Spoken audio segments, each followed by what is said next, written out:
Hari ini bacaan pertama itu diambil dari Kisah Rasul bab 11 ayat 19 sampai dengan 26. Sedangkan Injil diambil dari Injil Yohanes bab 10 ayat 22 sampai 30. Jadi bagi saudara-saudariku dimanapun kita berada, agar dapat dengan mudah memahami permenungan ini, maka silakan dibaca teks kitab sucinya pada kolom deskripsi di bawah video ini. Kami akan sertakan di sana bacaannya dan silakan dibaca sebelum kita mendengarkan permenungan ini. Nah, saudara-saudari, ada sebuah ungkapan bahwa kesaksian yang paling sejati adalah sebuah kesaksian yang hidup.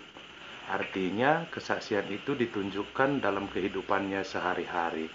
Nah, untuk memahami pernyataan ini, maka kita bisa membayangkan seorang petinju, apakah sebuah pengakuannya akan valid ataupun akan sah kalau ia mengatakan bahwa dia adalah seorang petinju pemenang petinju kelas dunia, sementara naik ring saja tidak pernah. Tentu sangat aneh, bukan? Itu ibarat seorang seperti saya yang besar seperti ini yang menawarkan obat pelangsing. Bagaimana orang akan percaya ketika saya sendiri tidak mampu untuk menjadi langsing? Atau dalam bahasa sehari-hari sekarang orang bilang hanya banyak bacot tapi tidak ada tindakan, buktinya nol. Atau dalam bahasa singkatan sering disingkat orang menjadi NATO, NATO. Not action, talk only. Hanya ngomong, gak ada aksinya apa-apa. Nah, demikian juga kesaksian yang tidak disertai dengan tindakan yang nyata hanya akan menjadi sebuah retorika, hanya akan menjadi sebuah omongan belaka dan bukanlah kesaksian yang sejati. Nah, saudara-saudari yang dikasihi oleh Tuhan, dalam bacaan pertama tadi kalau kita dengar ataupun kalau kita sudah baca pada kolom deskripsi, kita melihat bagaimana Saulus dan Barnabas pergi ke Antioquia dan mewartakan Yesus itu adalah Tuhan. Mereka berani mewartakan Yesus itu adalah Tuhan, tentu bukan berdasar kepada pemahaman yang asal-asalan. Tentu juga bukan berasal dari kesimpulan yang terlalu tergesa-gesa. Akhir-akhir ini banyak sekali orang yang mempermasalahkan soal ketuhanan Yesus, walaupun itu pada abad-abad awal gereja berdiri sudah menjadi permasalahan tersendiri dan sudah disimpulkan pada konsili di Nicea dan Konstantinopel. Pada waktu itu, kalau kita ingat-ingat dalam sejarah gereja, di sana terdapat banyak bid'ah, aliran-aliran sesat yang juga mempertanyakan soal ketuhanan Yesus. Apakah dia Tuhan atau hanya seorang manusia yang diberikan zat ilahi, atau dia adalah seorang yang Superman misalnya. Dan itu sudah diselesaikan dalam konsili Nicea dan Konstantinopel, yang kesimpulannya bisa kita lihat sendiri di dalam syahadat panjang ataupun syahadat Nicea Konstantinopel. Nah, apa yang mau saya katakan di sini, saudara-saudariku yang dikasihi oleh Tuhan, Paulus dan Barnabas pada waktu itu pergi ke Antioquia dan di sana mereka mewartakan bahwa Yesus itu adalah Tuhan. Sementara Paulus, kita ketahui sendiri, dia tidak bertemu dengan Yesus secara langsung, tidak pernah menjadi kelompok 12 rasul, tetapi dia menyimpulkan Yesus itu adalah Tuhan.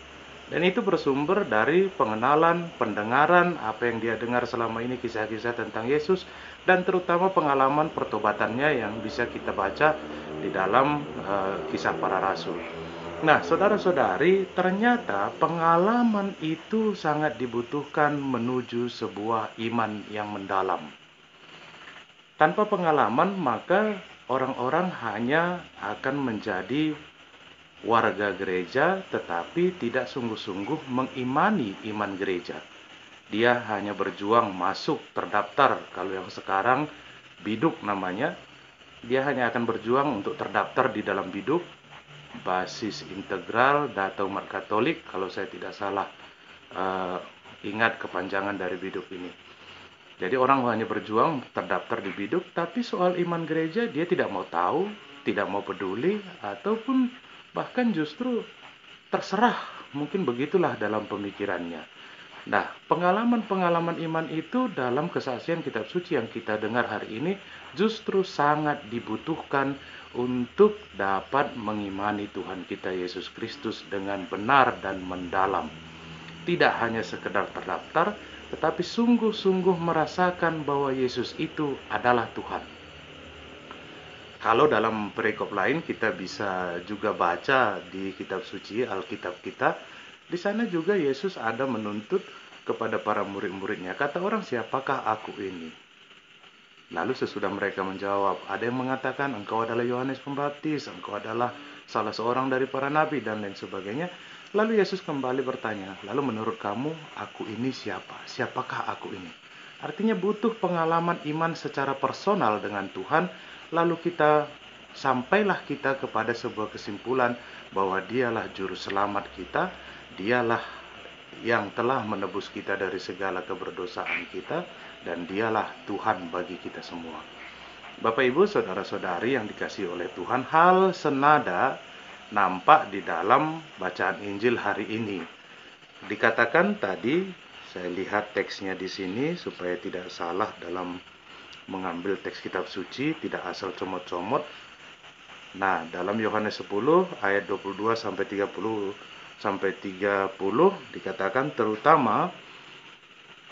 dikatakan di sini ayat 24, maka orang-orang Yahudi mengelilingi dan berkata kepadanya, berapa lama lagi engkau membiarkan kami hidup dalam kebimbangan? Jikalau engkau Mesias, katakanlah terus terang kepada kami.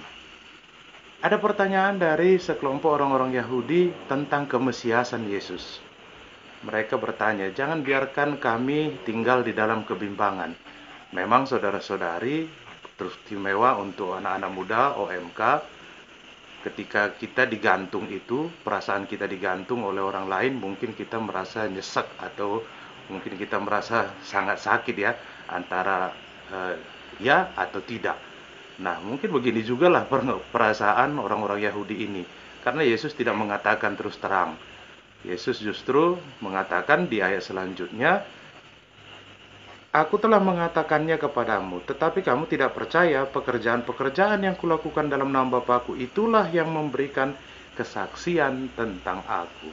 Artinya, Yesus mengatakan, aku katakan pun kepadamu, kamu tetap tidak percaya. Biarkanlah sekarang apa yang kulakukan itu yang akan memberi jawaban kepadamu. Silahkan kamu ambil kesimpulannya. Orang bisa menyimpulkan bahwa Yesus itu seorang nabi, terserah. Tapi ketika kita sungguh mengalami pengalaman iman bersama dengan Yesus, maka kita pun akan sampai seperti Paulus dan Barnabas tadi dikatakan dalam bacaan pertama, kita pun akan sampai pada kesimpulan benar bahwa Yesus adalah Tuhan. Kata kuncinya di sini adalah sebuah pengalaman bersama dengan Yesus, pengalaman kita ketika kita merasa sungguh dikasihi oleh Yesus. Dan saudara-saudari yang dikasihi oleh Tuhan, setiap pengalaman itu bisa dilihat ataupun bisa direnungkan dari berbagai sisi.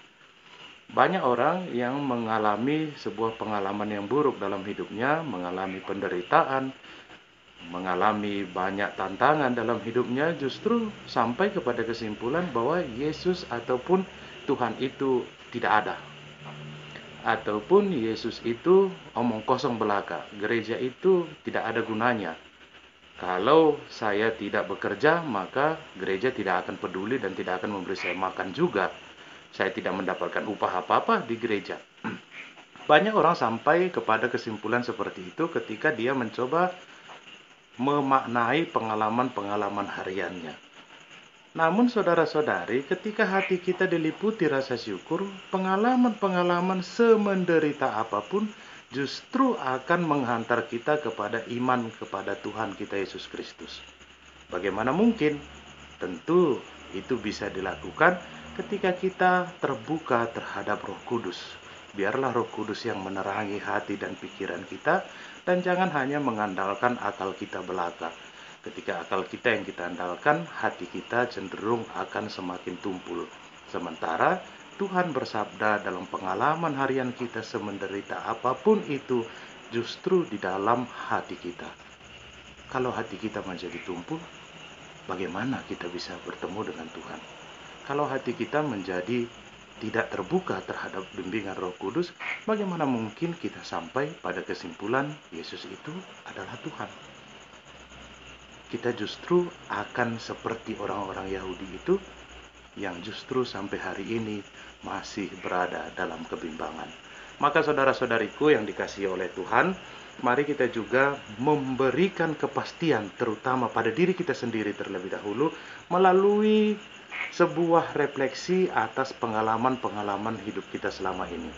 Semenderita apapun itu, sesusah dan sesulit apapun itu yang kita jalani dalam kehidupan ini, cobalah bertanya dalam hati kita masing-masing, sungguhkah Yesus itu jahat kepada kita atau sungguhkah Yesus itu mencintai kita? Buktinya, saudara-saudariku, sampai hari ini kita berada dalam keadaan sehat. Kita masih dirahmati dengan keceriaan walaupun mungkin kita kena dampak corona, istimewa ekonomi kita semakin susah pada saat ini, tapi toh Tuhan memberikan dan membantu kita dengan cara-cara yang luar biasa yang di luar perkiraan dan pemikiran kita. Lalu kesimpulannya apa saudara-saudariku? Apakah Yesus itu adalah Tuhan bagi kita atau jangan-jangan kita masih tetap meragu? Kalau kita meragu, maka coba bertanya ke hati kita, sudahkah hatiku kubuka bagi kasih Tuhan atau belum? Semoga renungan ini membantu kita dalam memaknai iman kita, dalam menjalani hari-hari hidup kita, dan semoga kita selalu diberikan kesehatan dan tetap bersemangat dalam menjalani hari-hari hidup kita, karena kita percaya Tuhan Yesus selalu memberkati kita. Tuhan memberkati.